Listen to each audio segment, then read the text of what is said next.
Fetch AI at the time of this recording continues to hold above our key area of support between the 0.74 and the 0.659.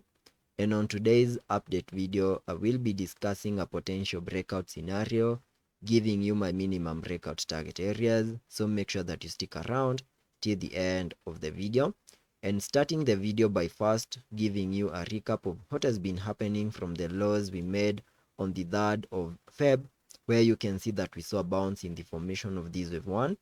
giving us a high above the 0.88. Then we saw a bit of a pullback in the formation of this wave 2 into the minimum target areas for that second wave, highlighted on the chart using that yellow target area, an area that we have not fully maximized, and there are high chances that we have a low in place in the formation of this wave 2, and a bounce in the formation of this wave 3 is now imminent. And the minimum target areas for that wave 3 can be given by connecting the fib extension from the low of the first wave to the high of that wave 1, then dragging the fibs to the low of the second wave. And on so doing, we get a minimum target area for this wave 3 on the fib level 1.618, and that lies above the 1.15, an area that we can easily maximize, then get a pullback in the formation of these additive count 4, and then continue pushing even higher in the formation of that additive count 5. And for this movement to play out, we need to continue holding above this key area of support over here, and also get a break above our key area of resistance above the 0.95, flipping it back into support.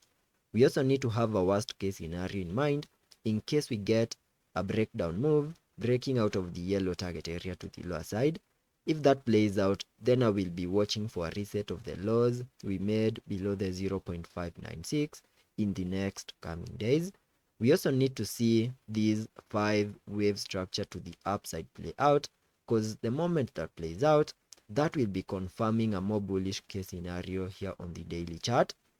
And for you to fully understand that bullish case scenario, allow me to give you a recap of what has been happening from the lows we made back in 2023, where I believe that we first peaked impulsively in the formation of this wave 1.